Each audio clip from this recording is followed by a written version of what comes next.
Hey, fellow mathematicians, welcome to the podcast where math is figure-outable. I'm Pam. And I'm Kim. And we answer the question, if not algorithms, then what? Y'all, we couldn't be more excited because we have just launched our free online workshop all about the development of mathematical reasoning. This completely free mini workshop is based on my most often requested in-person workshop. We decided to make it available for free. Don't worry if you've missed registration this time. Head on over to sign up for the waitlist and you'll be notified about it the next time that it runs. So exciting. Very exciting. So today we're going to talk about something a little different. Sometimes we talk about math for teaching and sometimes we talk about just the math itself, right? Today we're going to do some higher math stuff. Parents of high schoolers, this is going to be especially exciting for you because we're going to help you make sense of some stuff that your kids are doing, functional reasoning. But listen, younger grade teachers, don't tune out. Math is figure-outable. If it gets a little too much, let us know where we lost you and we can work on that. So Pam, I'm going to be real honest with you for a minute here. Mm-hmm. When you and I talk about the development of mathematical reasoning like we did last week, from counting to additive, multiplicative, and proportional reasoning, I'm with you 100%. I totally get it. Okay. But here's the deal. When you mention functional reasoning, I kind of glossed over a little bit. I have to admit, I'm not even sure I know what you mean by that because I didn't teach high school. And frankly, I know I'm not alone. Yeah, you're totally not alone. And to be honest, right back at you, I'm still working on some of functional reasoning. And based on the comments we've been getting from listeners, there are plenty of people in the same boat. So let's focus on that today. Okay. Now, I know you said that you reason proportionally, but if it's okay, let's do some proportional reasoning-ish a little bit here, because in order to discuss functional reasoning, I want to take you from what you know, some proportional reasoning stuff, and connect it to the functional reasoning. Okay. Yeah? All right. So proportional reasoning has everything to do with two things varying in tandem. They're both things are varying at the same time. So when you buy more pounds of apples, you pay more. But what about when you start with a ratio of 5 pounds for $2? That's not as easy as a unit rate for just like for $1 or for 1 pound. So if it's 5 pounds for $2, what happens if you just add one more pound? Do you add $2 more?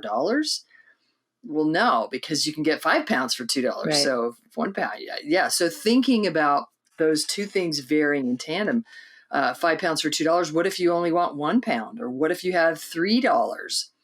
Those kind of problems deal with proportional reasoning.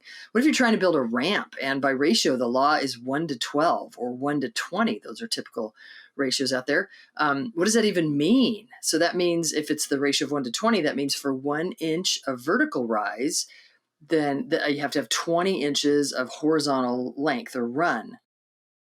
Those two vary in tandem. So if you've got a certain height of that you need to build a ramp for, then you have to consider how long that ramp has to be. Or what if you're trying to get a job done? Say that you know that it takes 20 students 30 minutes to pick up trash for the whole playground. You know that. You've got this experience. Kids are all working. It takes 20 students 30 minutes to get that whole job done.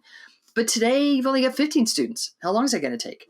That's another kind of relationship that you'd want to use proportional reasoning. All of these scenarios deal with rates, and not just unit rates, but non-unit rates, where it's not just a rate to 1 or 1 to something, but it's got two numbers varying in tandem. And that is the change from elementary school to middle school when we go from a unit rate to a non-unit rate. Go ahead. So I feel you on the unit rate because I feel like if you say there's 32 students on a field trip needing to go in 8 vans, we're really focused on 4 kids to 1 van, right? We don't really call it the unit rate. We're focusing on the division. Or if we say there's 6 apples in 1 basket, we have kids use multiplication to figure out there are 30 apples in 5 baskets. Is scaling up by 5? Is that kind of like what you're talking about? Yeah, totally. So in a big way, in 3rd, 4th, and 5th grade, when you guys are dealing with multiplication and division, often you have rates, like you just said. Like you'll have, I think you said 8 kids or 4 kids in a van. Yeah. That's 4 kids per van. That's a rate, 4 kids per van. But you also had a rate where you had 32 students per 8 vans.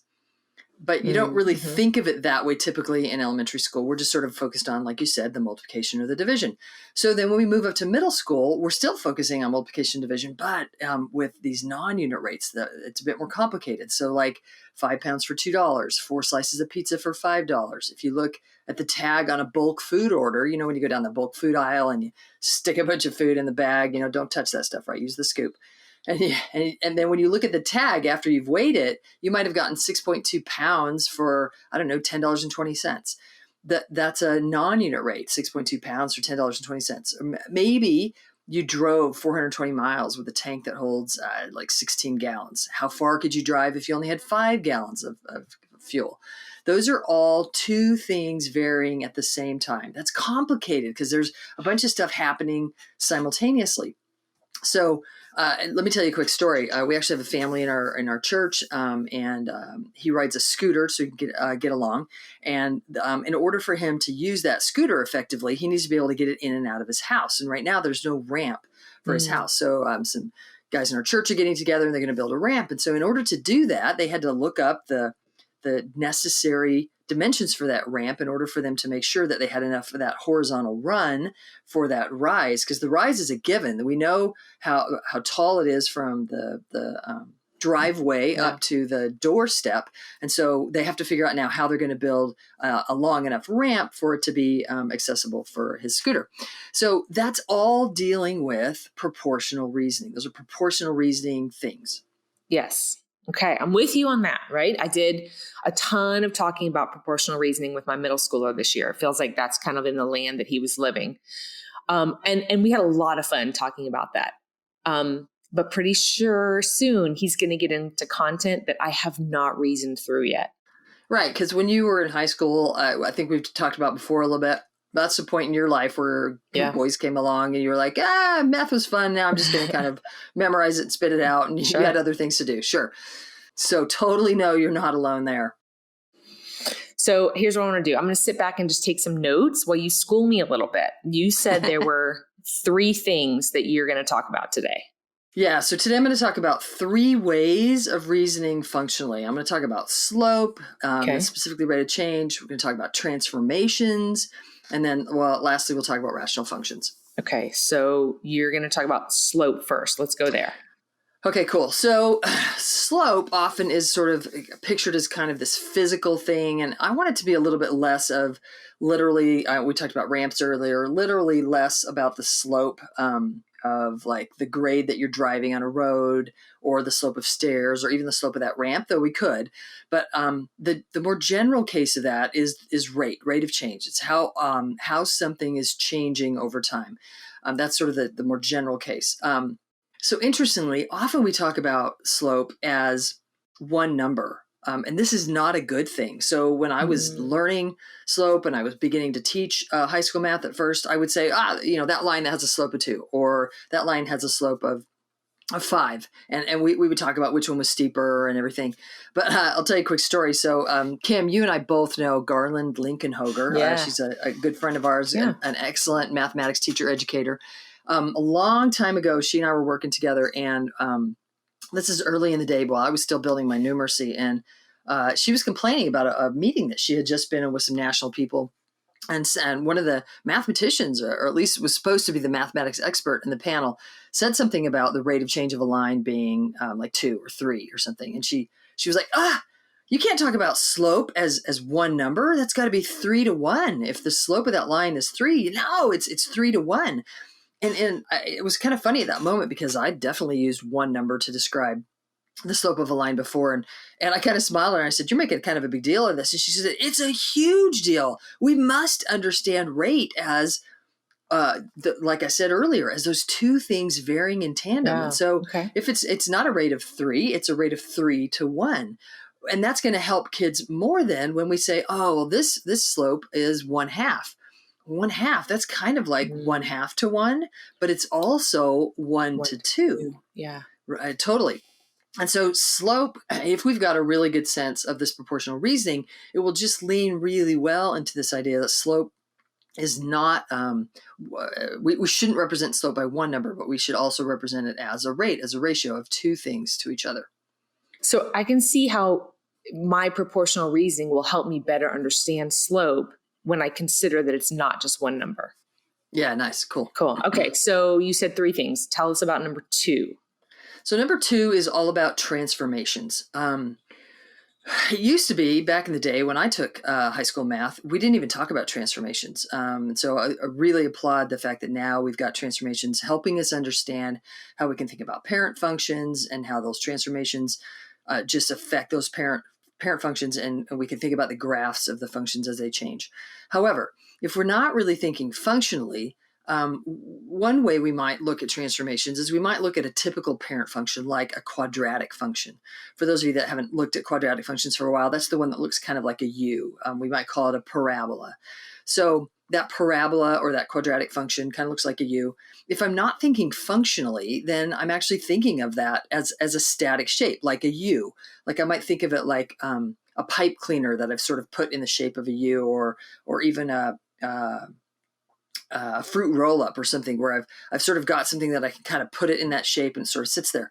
But a parabola or quadratic function isn't a static shape. It's actually the relationship between two variables. It has everything to do with when I go over a certain distance on a coordinate axis. When I go over that certain distance, I go up that distance squared. So if I've gone over 1, then I go up 1 because 1 squared is 1. But if I go over 2, I go up 4 because 2 squared is 4. Mm-hmm. And then I plot that point. So what that means is the further I go to the right, then I'm going to go up that number squared. That continues to happen. It's not a static U. It's really because U's kind of get vertical, right? Pretty quick. But a parabola never gets totally vertical. A parabola is always getting higher, the square, as I go over to the right, that number.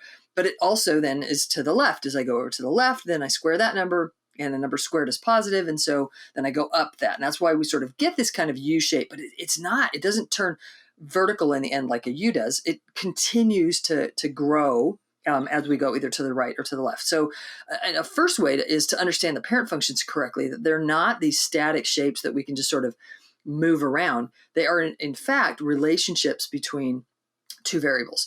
Well, then we talk about transformations on that parabola, on that shape, which isn't a static shape, right? It's the relationship between two variables. But the transformations of those is we might multiply the whole function by a number.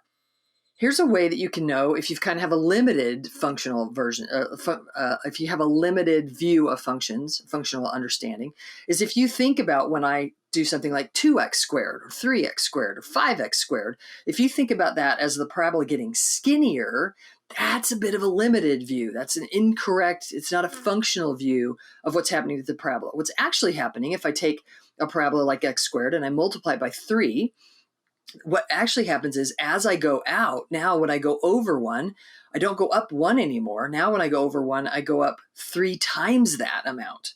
So I go over 1, I go up 3. If I go over 2 squared is 4, but that 4 times 3, that's 12. I'm going up 12. So when I go over, instead of going up the same amount I was before, I'm going up 3 times that amount. That might look skinnier if I'm thinking real static shape. But if I'm really thinking about what's happening to the points as I go further to the right, as I go further to the left, I recognize, I'm actually scaling that function by 3. Everything's 3 times as tall as it is. So the function feels very much bigger than it did before, not skinnier. Skinnier has kind of the smaller connotation, but really the y values are getting bigger 3 times as fast. That has a feel to it of much bigger. So you might notice if students are talking about transformations, especially when we're dilating transformations, we're scaling them. If they talk about that function getting skinnier when in reality it's getting bigger faster, that's a way that you can tell they're not thinking functionally. But a way you can tell they're thinking functionally, if they're really thinking about how that scale factor is affecting all those y values. For example, if I take that same x squared and now I scale it by 1/2, well, that kind of, if I have kind of a limited view, I might think about it as fatter. I might look at that parabola, it's kind of it's like fatter. But in reality, it's much more like an elephant sat on it and squished it. So if you could sort of picture that kind of U shape before, now it's kind of like, why is it sort of squished? Well, because now when I go over one, instead of going up one, now I only go up half as much. So when I go over one, I'll go up half. Or when I go over two, normally I would go up 4, right? Because 2 squared is 4. But now I only go up half that much. I only go up 2. And so whereas I used to, when I would go over, I would go up a certain amount. Now every time I go over, I only go up half that amount. Wow, that's like a squashed version of the function. And so if I have this sort of sense of it got wider, that's not correct at all. In fact, it's gotten squashed. It's only going up half as much as it was before. Or say if I have x squared times 1/10, whoa, now it's really only going up 1/10 of the way that it was every time. And so viewing transformations more as the parent functions are these infinite sets of points.